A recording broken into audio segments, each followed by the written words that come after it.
एक ब्राह्मण पूजा अर्चा करून आपला उदरनिर्वाह करत होता. दुर्दैवाने त्या गावात दुष्काळ पडला. त्यामुळे गावातील लोकांचे हाल होऊ लागले.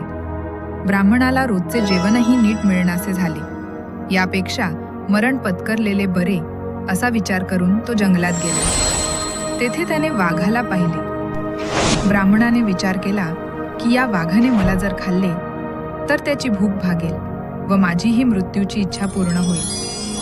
तो वाघासमोर जाऊन उभा राहिला. वाघाने त्याला पाहिले व मनुष्यवाणीत बोलू लागला, तू असा माझ्यासमोर का उभा आहेस? ब्राह्मणाने आपली कर्मकहाणी त्याला सांगितली. तेव्हा वाघाला त्याची दया आली. तो प्रत्यक्षात वाघ नसून वाघाचे रूप घेतलेली वनदेवता होती.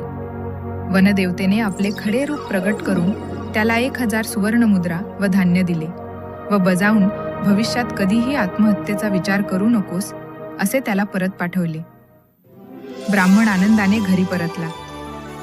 दुसऱ्या दिवशी एक सुवर्णमुद्रा घेऊन तो दुकानदाराकडे सामान खरेदी करण्यासाठी गेला. तेव्हा दुकानदाराने या सुवर्णमुद्रा तुला कोठे मिळाल्या असे विचारले असता भोळेपणाने ब्राह्मणाने खरे खरे सर्व सांगून टाकले. लोभी दुकानदाराच्या तोंडाला पाणी सुटले. त्यानेही तसेच वागण्याचे ठरवले. दुसऱ्याच दिवशी त्याने जंगलात जाऊन त्याच ठिकाणी ठिया मांडला. वाघ त्याच्यासमोर प्रगटला. त्याला व्यापाऱ्याने खोटी कर्मकहाणी सांगितली. वाघाला तत्काळ समजले की हा खोटे बोलत आहे. त्याने त्याच्यावर हल्ला चढवला आणि जखमी व्यापाऱ्याला सुनावले, आज तुला जिवंत सोडत आहे. याच्या पुढे तू असे धाडस पुन्हा करणार नाहीस. तात्पर्य: लोभाने माणसाच्या जीवावरही बेतू शकते.